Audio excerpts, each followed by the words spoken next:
नमस्कार, मैं मनीष स्वागत करता हूं आपको अपने इस यूट्यूब चैनल पे। दोस्तों, ज्योग्राफी के कुछ महत्वपूर्ण प्रश्न हैं जो कि आपके मोस्ट प्रोबेबली जो एनटीपीसी का एग्ज़ाम हो या आपके यूपी लेखपाल का एग्ज़ाम हो उसमें पूछे जा सकते हैं। ठीक है, और इसमें से बहुत सारे प्रश्न पूछे भी गए हैं। तो शुरू करें। पहला क्वेश्चन है, भारत विभाग के सर्वेक्षण का मुख्यालय कहाँ पे है, या दूसरे शब्दों में इसको इस तरह से भी पूछा जाता है क्वेश्चन को कि भारतीय सर्वेक्षण विभाग यानी कि सर्वे ऑफ इंडिया का मुख्यालय कहाँ पे है। तो देखिए, मुख्यालय की बात आती है तो ज़्यादातर दिल्ली में होती है, तो इस वजह से ये जो क्वेश्चन है आपके लिए कन्फ्यूजन वाला हो सकता है।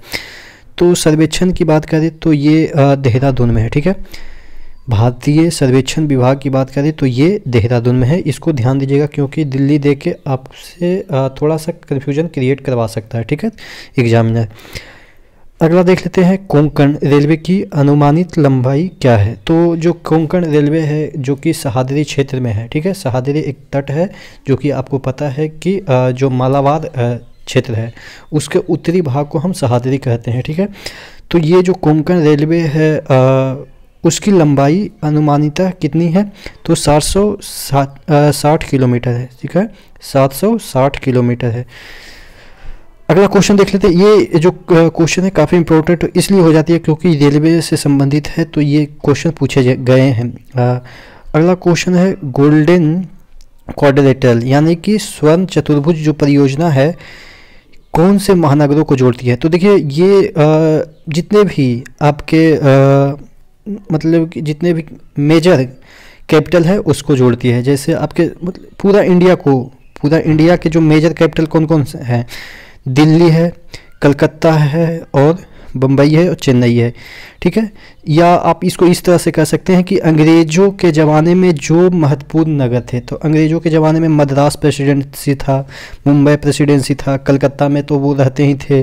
ठीक है, उसके बाद दिल्ली उन्होंने अपनी राजधानी स्थापित किया। तो यानी कि अंग्रेज़ों के ज़माने के जितने भी महत्वपूर्ण शहर थे उनको जोड़ता है ये गोल्डन क्वाड्रिलेटरल यानी कि स्वर्ण चतुर्भुज परियोजना। ठीक है, अब क्वेश्चन किस तरह से पूछे जाएंगे कि इनमें से कौन से शहर है या कैपिटल है वो गोल्डन जो क्वाड्रिलेटरल है उसके तहत जुड़ा नहीं है। आपके ऑप्शन दे दिए जाएंगे, भुवनेश्वर, जयपुर। ठीक है, ये राजधानी की बात कर रहे हैं। ठीक है, हैदराबाद। ठीक है, इस तरह से आपको 4 राजधानी दे दिए जाएंगे और पूछे जाएंगे कि इनमें से कौन सा नहीं है। इतना तो है ही, और भी कौन कौन सी राजधानी इस परियोजना से जुड़े हैं उसको एक मैप के थ्रू देखने की कोशिश करते हैं। ठीक है, क्योंकि अगर आप मैप से ज्योग्राफी पढ़ते हैं तो आपके लिए चीज़ें काफ़ी आसान हो जाएगी। ठीक है, तो हम यहाँ पे एक मैप है उसके थ्रू देखने की कोशिश करते हैं कि जो गोल्डन क्वाड्रिलेटरल है वो किस किस जो राजधानी है उसको जोड़ती है। यहाँ पे देखिएगा, ये हमारा प्यारा इंडिया है और ये गोल्डन क्वाड्रिलेटरल जो कि सड़क परियोजना है उसके तहत कौन कौन से राजधानी जुड़े हुए हैं। यहाँ से हम दिल्ली से स्टार्ट करते हैं। ठीक है, दिल्ली जुड़ा हुआ है पहला। यहाँ पे देखिएगा तो जयपुर बाईपास यानी कि जयपुर भी जुड़ा हुआ है। उदयपुर होते हुए, शहर के बारे में नहीं पूछेगा क्योंकि बहुत सारे शहरों को जोड़ता है, लेकिन आपसे कैपिटल के बारे में ज़रूर पूछ सकता है कि कौन कौन से कैपिटल जुड़े हुए हैं। तो इधर आए तो ये राजस्थान में जयपुर मिल गया। ठीक है, यानी कि अब नीचे आएंगे तो गुजरात में अहमदाबाद मिलना चाहिए, तो अहमदाबाद बाईपास से गुजर रहा है तो ये अहमदाबाद को भी जोड़ती है। ठीक है, इतने राजधानी हो गए। और भी नीचे जाएंगे तो यहाँ पे महाराष्ट्र का क्या आना चाहिए, मुंबई आना चाहिए, लेकिन कहीं पे आप देखेंगे कि मुंबई यहाँ पे नहीं है। ठीक है, यानी कि जो मुंबई है इस गोल्डन क्वाड्रिलेटरल से जुड़ा नहीं है। आप देखेंगे कि नीचे सूरत, मैनोर, यहाँ पे पुणे तो आ रहा है, पुणे बाईपास, यहाँ पे कहीं पे भी आप देखेंगे कि मुंबई नहीं जुड़ा है। तो ध्यान दीजिएगा कि गोल्डन क्वाड्रिलेटरल से मुंबई नहीं जुड़ा हुआ है।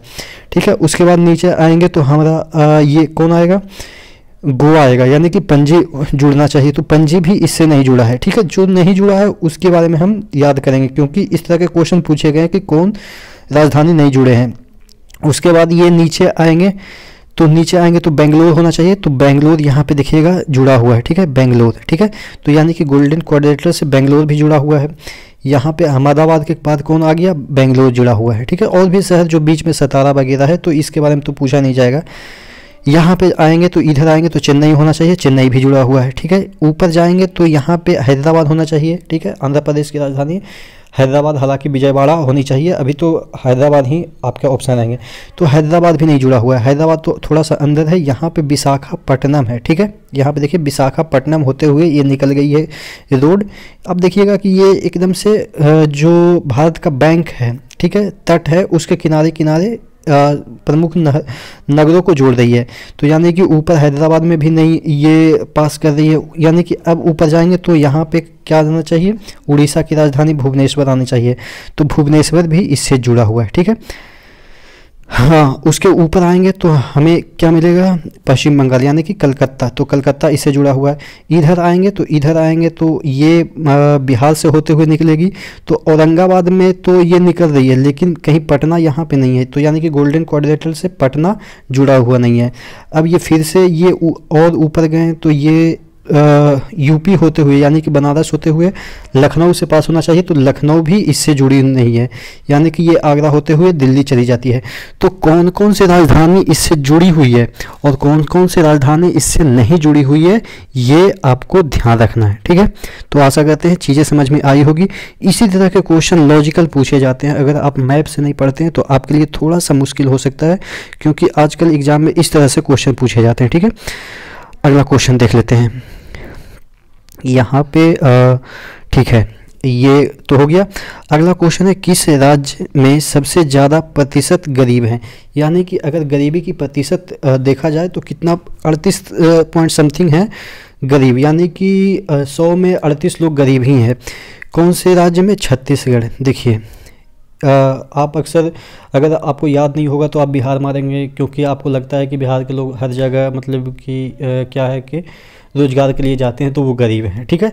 तो यहाँ पे ध्यान दीजिएगा कि अगर राज्य की बात करें तो छत्तीसगढ़ सबसे ज़्यादा गरीब है, और अगर यूनियन टेरिटरी की बात की जाए यानी कि केंद्र शासित प्रदेश की बात की जाए तो हवेली सबसे ज़्यादा गरीब है। अब याद कैसे करेंगे, देखिए आप अक्सर बस्तर वगैरह का चीज़ें सुनते रहते होंगे कि वहाँ पे नक्सली वगैरह छत्तीसगढ़ में काफ़ी है, जंगल वगैरह में काफ़ी नक्सली वगैरह रहते हैं। तो नक्सली कौन बनते हैं, अगर आप मूवी वगैरह देखते होंगे, 5 सितंबर वगैरह ये सब वगैरह देखे होंगे, जिसमें कि लुटेरे वगैरह बनते हैं, डाकू वगैरह बनते हैं, तो वो गरीब ही होते हैं, ठीक है। तो सबसे ज़्यादा नक्सली आप कह सकते हैं कि घटनाएं छत्तीसगढ़ में होती है, तो इस वजह से आप ये कह सकते हैं कि वहाँ पे गरीबी ज़्यादा होगी, तभी तो वो लोग बंदूक उठा लेते हैं, ठीक है। इस वजह से हम याद कर सकते हैं कि छत्तीसगढ़ सबसे गरीब है, ठीक है। और अगर हम बात करें यूनियन टेरिटरी की, तो दादर नागर हवेली को कैसे याद रखेंगे, देखिए अगर कोई एक ही हवेली में पैसा चला जाएगा तो और भी लोग तो गरीब हो ही जाएंगे, तो इस तरह से हम याद करेंगे कि जो दादर नगर हवेली है वो सबसे गरीब यूनियन टेरिटरी है, ठीक है। इस तरह से आप दोनों चीज़ें याद कर सकते हैं। भारत का सबसे बड़ा बायोस्फीयर रिजर्व कौन सा है, तो देखिए सबसे बड़ा की बात करें यहाँ पे देख लेते हैं। अगर सबसे बड़ा की बात करें तो मन्नार की खाड़ी जो बायोस्फीयर रिजर्व है वो सबसे बड़ा है, ठीक है, ध्यान दीजिएगा। अगर सबसे बड़ा बायोस्फीयर रिजर्व की बात करें तो मन्नार की खाड़ी सबसे बड़ा है, और अगर प्रथम बायोस्फीयर रिजर्व की बात करें तो कौन सा है, नीलगिरी, और सबसे छोटा की बात करें तो कौन सा है, पन्ना है। तो 3 क्वेश्चन आपको इससे याद हो जाएंगे। एक क्वेश्चन और भी याद करा देते हैं कि टोटल बायोस्फीयर रिजर्व कितने हैं, इंडिया में 18 हैं, ठीक है। अब कौन कहाँ पे हैं ये भी देख लेते हैं, क्योंकि इससे क्या होगा कि आपको बायोस्फीयर से रिलेटेड जितने भी क्वेश्चन हैं वो सभी क्लियर हो जाएंगे, ठीक है। तो यहाँ पे अपन आके देख लेते हैं जो बायोस्फीयर रिजर्व 18 हैं जो, ठीक है। देखिए अपन नीचे से आते हैं, यहाँ पे देखिएगा पहला है ग्रेटर जो अंडमान निकोबार है, यहाँ पे पहला बायोस्फीयर रिजर्व है। ये आपके गल्फ ऑफ मन्नार जो कि सबसे बड़ा बायोस्फीयर रिजर्व जो कि आपका क्वेश्चन था। उसके बाद अगस्थ्यम मलाई है जो कि तमिलनाडु में है, ठीक है। कहाँ पे कौन है ये आप देख लीजिएगा। नीलगिरी बायोस्फीयर जो कि प्रथम बायोस्फीयर है वो कहाँ पे है, केरल में। शेष लाचम कहाँ पे है, आंध्र प्रदेश में, ठीक है। और ऊपर आते हैं तो यहाँ से हम देखते हैं रन ऑफ कच्छ कहाँ पे है, गुजरात में है। पंचमढ़ी कहाँ पे है, आपके एमपी में है। पन्ना कहाँ पे है, सबसे छोटा कहाँ पे है, ये आपके मध्य प्रदेश में है। अचानक कमार के कहाँ पे है, ये आपके छत्तीसगढ़ में, थोड़ा सा एमपी में भी फैला हुआ है अचानक कमार, ठीक है। और सिमलीपाल की बात करें तो ये उड़ीसा में है। सुंदरबन कहाँ पे है, पश्चिम बंगाल में है।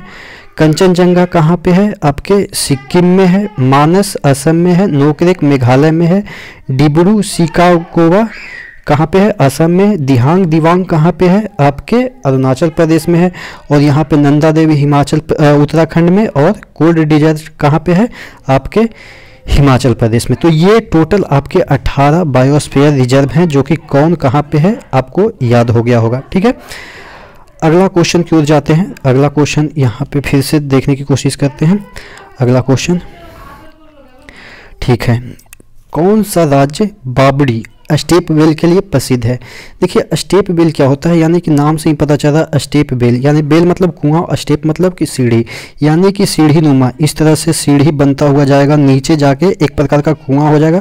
तो जितना भी इधर का एरिया का जल होगा वो इस कुएं में चला आएगा।